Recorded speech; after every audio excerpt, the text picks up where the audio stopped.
Ottoman সাম্রাজ্য। Ottoman সাম্রাজ্য মূলত উসমানীয় সাম্রাজ্য নামেও পরিচিত। ১৩০০ শতকের শেষ ভাগ থেকে বিংশ শতাব্দীর প্রথম ভাগ পর্যন্ত স্থায়ী ছিল এটি। এটি বিশ্বের অন্যতম দীর্ঘস্থায়ী এবং প্রভাবশালী সাম্রাজ্যগুলোর মধ্যে অন্যতম। আজকে অটোম্যান শাসনামল সম্পর্কে বিস্তারিত কিছু জানার চেষ্টা করব। চলেন শুরু করা যাক। প্রথমেই আসা যাক প্রতিষ্ঠা ও বিস্তার সম্পর্কে। প্রতিষ্ঠাতা। উসমানীয় সাম্রাজ্যের প্রতিষ্ঠাতা ছিলেন প্রথম উসমান। তিনি ১২৯৯ সালে আনাতোলিয়ায় এই সাম্রাজ্য প্রতিষ্ঠা করেন। প্রথম উসমানের মৃত্যুর পর উসমানীয় শাসন ভূমধ্যসাগরের পূর্ব প্রান্ত এবং বলকান পর্যন্ত বিস্তৃত হয়। উসমানের ছেলে প্রথম ওরহান ১৩২৪ সালে বুরসা জয় করেন এবং একে উসমানীয়দের নতুন রাজধানী বলা হয়। ১৪৫৩ সালে সুলতান তৃতীয় মেহমেদের নেতৃত্বে উসমানীয় বাহিনীর কনস্টান্টিনোপল বর্তমান ইস্তাম্বুল জয় করেন এবং এর মাধ্যমে বাইজেন্টাইন সাম্রাজ্যের পতন ঘটে এবং উসমানীয়দের সাম্রাজ্য একটি শক্তিশালী সাম্রাজ্যে পরিণত হয়। ১৬০০ এবং ১৭০০ শতকে উসমানীয় সাম্রাজ্য তার স্বর্ণযুগে পৌঁছায়।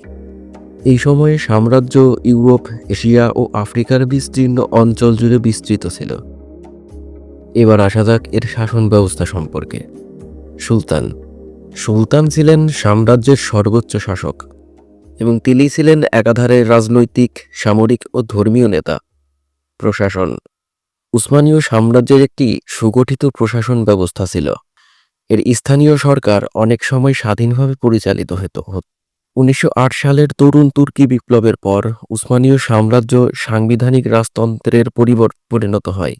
ফলে সুলতানের হাতে আর নির্বাহী ক্ষমতার ন্যস্ত ছিল না। এবার আসা যাক সংস্কৃতি ও সমাজ সম্পর্কে। সংস্কৃতি। উসমানীয় সংস্কৃতি ছিল বহুজাতির সংমিশ্রণ। এখানে একাধারে তুর্কি, আরব, পারস্য এবং বাইজেন্টাইন সংস্কৃতির প্রভাব ছিল। স্থাপত্য, শিল্প, সাহিত্য ও বিজ্ঞানের ক্ষেত্রে উসমানীয় সাম্রাজ্যের উল্লেখযোগ্য অবদান রয়েছে। উসমানীয় সমাজে বিভিন্ন ধর্ম ও জাতির মানুষ শান্তিপূর্ণভাবে বসবাস করত, তবে বিভিন্ন ক্ষেত্রে ধর্মীয় বিভেদ ও সংঘাতও দেখা গেছে। ১৯ শতক থেকে উসমানীয় সাম্রাজ্যের পতন শুরু হয়। প্রথম বিশ্বযুদ্ধে জার্মানির পক্ষে যোগ দিয়ে উসমানীয় সাম্রাজ্য পরাজিত হয়। ১৯২২ সালে সুলতান ষষ্ঠ মেহমুদের পদত্যাগের মাধ্যমে উসমানীয় সাম্রাজ্যের অবসান ঘটে।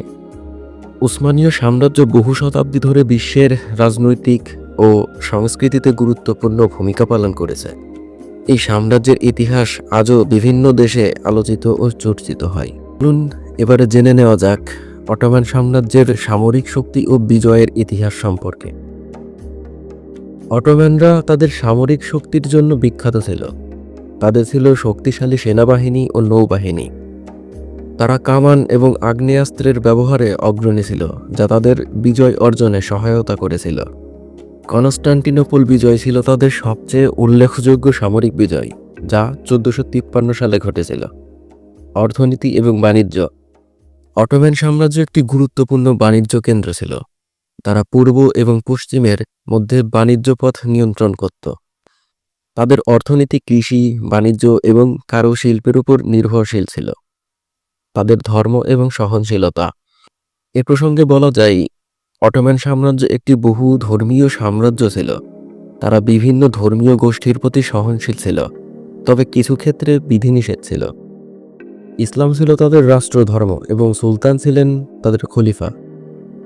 এবারে আসা যাক তাদের শিল্পকলা এবং স্থাপত্য সম্পর্কে। অটোম্যানরা শিল্পকলা এবং স্থাপত্যের পৃষ্ঠপোষক ছিলেন। তাদের স্থাপত্য শৈলীতে বাইজেন্টাইন, পারস্য এবং ইসলামী শৈলীর সংমিশ্রণ ছিল। ইস্তাম্বুলের সুলতান আহমেদ মসজিদ, যা নীল মসজিদ, এবং সুলেইমানীয় মসজিদ তাদের স্থাপত্যের শ্রেষ্ঠ নিদর্শন। এই অটোম্যান সাম্রাজ্যের গুরুত্বপূর্ণ সুলতানদের মধ্যে প্রথম ছিলেন উসমান, যিনি সাম্রাজ্যের প্রতিষ্ঠাতা। দ্বিতীয় মেহমেদ, তিনি কনস্টান্টিনোপল বিজয়ী। প্রথম সুলেইমান দ্য ম্যাগনিফিসেন্ট বলা হয় যাকে, তিনি সাম্রাজ্যের স্বর্ণযুগের শাসক। ১৯ শতকে সাম্রাজ্যের পতন শুরু হয়, যা মূলত ইউরোপীয় শক্তির উত্থান ও অভ্যন্তরীণ দুর্বলতার কারণে। প্রথম বিশ্বযুদ্ধের পরাজয়ের পর সাম্রাজ্যের চূড়ান্ত পতন ঘটে। অটোম্যান সাম্রাজ্যের উত্তরাধিকার আধুনিক তুরস্ক এবং মধ্যপ্রাচ্যের অন্যান্য দেশগুলোতে দেখা যায়। এবার চলুন জেনে নেওয়া যাক অটোম্যান সাম্রাজ্যের সামাজিক কাঠামো। অটোম্যান সমাজে বিভিন্ন ধর্ম ও জাতির মানুষের সহাবস্থান ছিল। মিলেট ব্যবস্থার মাধ্যমে বিভিন্ন ধর্মীয় সম্প্রদায় তাদের নিজস্ব আইন ও রীতিনীতি অনুযায়ী পরিচালিত হতো। সমাজের বিভিন্ন স্তরে বিভিন্ন পেশার মানুষ ছিল, যেমন সৈনিক, সরকারি কর্মকর্তা, ব্যবসায়ী, কারিগর এবং কৃষক। তাদের শিক্ষা ও জ্ঞান বিজ্ঞান সম্পর্কে বলতে গেলে প্রথমেই আসে অটোম্যান সাম্রাজ্যের মাদ্রাসাগুলোর মাধ্যমে ধর্মীয় শিক্ষার পাশাপাশি বিজ্ঞান, গণিত এবং দর্শন শিক্ষাও দেওয়া হতো। ইস্তাম্বুলের মতো শহরগুলো জ্ঞান বিজ্ঞান এর কেন্দ্র হিসেবে পরিচিত হয়ে উঠেছিল। অটোম্যান বিজ্ঞানীরা জ্যোতির্বিদ্যা, গণিত এবং চিকিৎসা বিজ্ঞানে উল্লেখযোগ্য অবদান রেখেছিল। এবারে আসা যাক তাদের আইন ও বিচার বিভাগ।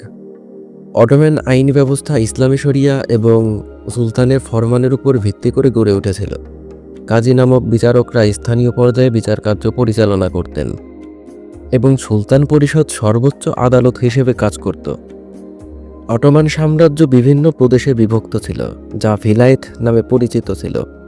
প্রতিটি ভিলায়েতে একজন গভর্নর নিযুক্ত থাকতেন, যিনি স্থানীয় প্রশাসন পরিচালনা করতেন।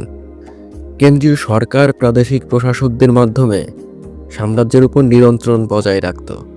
অর্থনৈতিক ব্যবস্থা। অটোম্যান অর্থনীতি কৃষি, বাণিজ্য এবং কর ব্যবস্থার উপর নির্ভরশীল ছিল। সুলতানের নিজস্ব জমি এবং বিভিন্ন করের মাধ্যমে সরকারের আয় হতো।